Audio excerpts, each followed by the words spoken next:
avec Tribune Quotidien, hein, qui fait un peu le point par rapport à une actualité. Parce qu'aujourd'hui, quand on parle de finances publiques, on parle de passation de marché, on parle de ceci et de cela, de tout. On a tout ramené à monsieur le Premier ministre. Et aujourd'hui, le tout n'est pas de le dire, mais il faut formaliser. Parce que tout est une question de formalisation. Vous avez agence pour la centralisation des marchés publics, validation des dépenses d'investissement par le Premier ministre. Voilà, par le Premier ministre. Le PM Sonko et le ministre des Finances et du Budget, Cheikh Diba, dans l'incohérence totale. Parce que quand même, à un certain niveau, il faut éviter d'être incohérent. Il faut que ce soit clair. Clair, précis. Non, là, vraiment, il ne faudrait pas qu'il y ait une histoire de Koulo Yamba. Ou bien affaire de Fogediaï. Non. C'est du sérieux. Il faut formaliser. Il faut mettre les petits plats dans les grands pour parler un peu comme on le dit souvent dans les grands ducs. Alors, dans l'incohérence totale, il existe un fossé entre la mise en place d'une agence pour la centralisation des marchés publics et la validation des dépenses d'investissement par le PM. Il y a un fossé. Et c'est un problème. Vous savez, l'administration d'Outaran, administration d'Outaran, administration d'Outapalé. Voilà. Alors, ces deux points n'ont pas été pris en compte dans les procédures d'exécution des dépenses dans les ministères et institutions. Si l'on se fie, parce que aussi, Tribune s'appuie sur un document. Voilà, un document. Si l'on se fie à la note circulaire du ministère des Finances et du Budget du 21 janvier 2025. Donc, entre cette note circulaire et des décisions, il y a un fossé. S'il faut corriger, s'il y a lieu de corriger, il faut corriger. Je préfère même dire, s'il faut porter correction, il faut porter correction. Alors, on va peut-être évoquer l'autre actualité par rapport à monsieur les cieux, utilisons l'expression des cours et tribunaux, hein, les cieux Oumar Sow et Abou Diallo, aujourd'hui, qui ont maille à partir avec la justice. Mais alors, le tribunal de grande instance hors classe de Dakar a envoyé en prison ce que l'on reproche à Abou Diallo et à Oumar Sow. Ce que l'on reproche aux deux hommes. Bon, maintenant, pour comprendre de quoi il en est, il faut aussi lire Tribune. Il faut lire Tribune. Donc, est-ce des broutilles ou pas? De toutes les façons, il faut lire Tribune pour comprendre de quoi il en est exactement. Mais c'est avec exactitude que nous avons un point important. Le Sénégal endeuillé. Il s'agit bien entendu du professeur Madior Diouf. Il a fait ses humanités et à l'université Cheikh Anta Diop, Temple du Savoir, Lux Mea. Voilà. Temple du Savoir et dans le landerneau politique. Voilà. Pas le landerneau politicien. Parce qu'il y a le landerneau où la politique, l'art de... Voilà. Donc le professeur Madior Diouf qui s'en est allé auprès de son créateur. Et... Ah oui, non, mais Madior Diouf à l'Assemblée nationale, mais c'était, vous aviez même l'impression d'écouter et d'entendre un pasteur ou un prêtre ou un imam. Mais vraiment, c'était quelqu'un qui mettait vraiment, qui faisait tout avec des gants de velours. C'est important. Vous savez, Yassine, l'histoire politique du Sénégal n'a pas démarré avant hier, hein? Non, ou hier. Mais ça fait longtemps. Il y a des gens qui se sont battus pour en arriver à un résultat. Et c'est vrai que bon, ben, le père du libéralisme africain, lui, il a carrément mouillé le maillot. Alors, voilà un point. Donc, Madior Diouf, vraiment, on peut dire good job. Il a formé des gens et politiquement, il a également mouillé le maillot. Voilà, good job. Donc, son passage sur terre a été bel et bien marqué d'une pierre blanche. Cheikh Anta Diop. Et en plus, non, mais ce tout pour Madior fait du fleur. Donc, même au plan, même c'est normal. Bien sûr, c'est probablement adressons nos condoléances à Cheikh Mansour Diouf, le représentant du Khalife général des Mourides, justement à Yoff, qui aussi prépare l'appel des Layen, parce qu'il est aussi descendant de Tchao. Il est aussi un descendant de la famille Layen. Donc, il est aussi marabout chez les Layen. Alors, plénière de l'Assemblée nationale, Pastef livre Farba. Aujourd'hui, le Fouta se mobilise. Vous avez un acte administratif, juridique, et de l'autre côté, vous avez un acte politique. Donc, du côté du Fouta, on pose des actes politiques. Et Pastef livre Farba Ngom aujourd'hui. C'est assez pernicieux, hein? C'est assez pernicieux. Hein? Le titre là, hein? Yes. Pastef livre. Est-ce une commande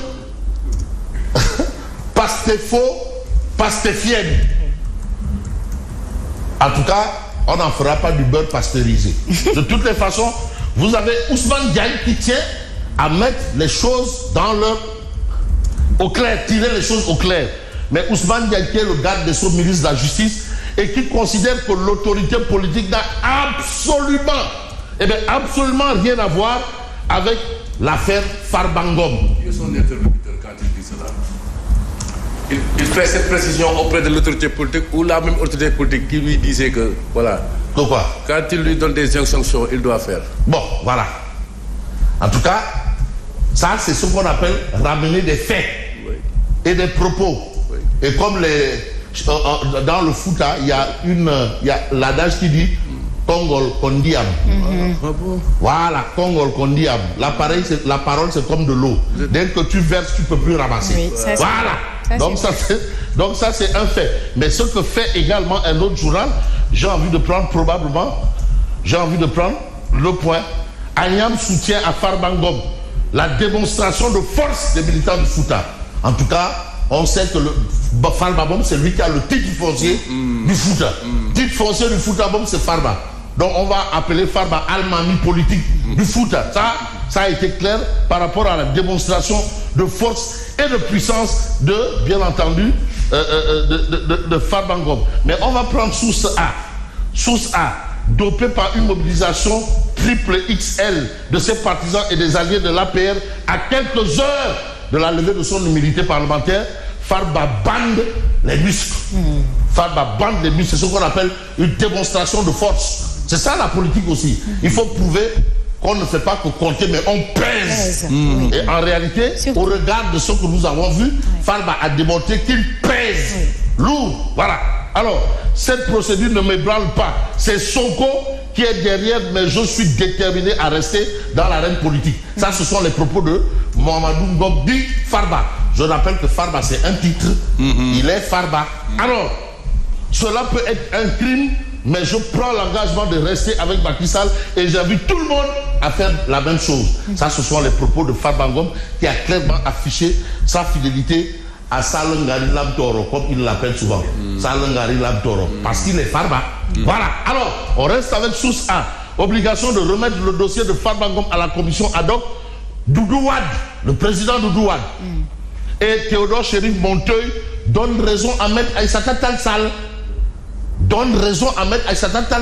Ah oui, Doudou Wade qui a été quand même mais président de groupe parlementaire et pas n'importe lequel. Hein. Ah oui, parce que sous son magistère, on a levé des immunités parlementaires. On se souvient Alkali Cissé. Et on a aussi refusé de lever des immunités parlementaires. Ah oui, tout ne venait pas y passer comme les gens ont voulu nous faire croire. Attention, et vous avez Théodore Chérif Monteuil, mais vous avez leur argumentaire à lire dans Source A. En tout cas, on va peut-être retenir des choses aussi importantes. C'est le public SN qui parle de la guerre entre Aïssatou Diop Fall et l'ARPL. Et aujourd'hui, tout est rentré dans l'ordre.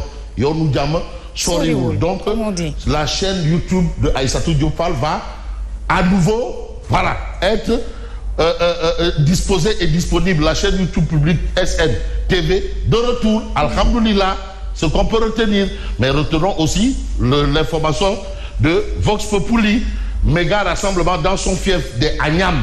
Agnam, c'est dans le Fouta Toro. Agnam, c'est dans la région de Matam. Oui. Voilà. Le baroud d'honneur de Farba Ngom. Ce qui se passe, et vous le voyez, c'est de la politique. Donc, il a apporté une réponse politique. Voilà. J'espère que vous êtes en train de nous rappeler les propos de monsieur le Premier ministre qui avait annoncé que c'était la dernière élection de Farba Ngom.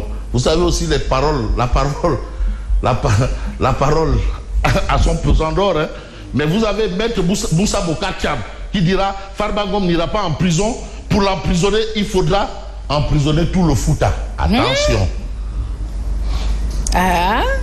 Attention. Attention. Et c'est un avocat qui parle. C'est toute une population. Avocat, maire.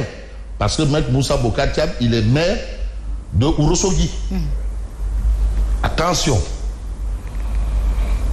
Bon, je crois que je vais passer à Odia parce que là, j'ai entendu quelque chose qui m'a secoué. Hein. Qui nous a secoué, vous voulez dire. Attention. Odia, je ne sais pas où il est. Vraiment, j'ai été bel et bien secoué. Hein. Voilà. Voilà Odia. Vous avez Momadba. Lui, au moins, il a déposé.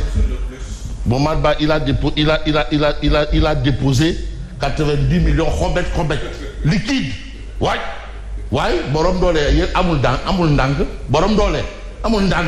90 millions liquide. Ouais. Tandis que Tabaski est mort. Eux, ils vont en prison. Je crois que ça, c'est l'affaire CRSE. Mais aussi l'affaire CRSE. Ça, c'est l'affaire Aprosi. Mais il reste CRSE. Parce que CRSE aussi, là-bas, il y a beaucoup il y a des Nyambas et des Nyambani. En attendant, merci et bonne...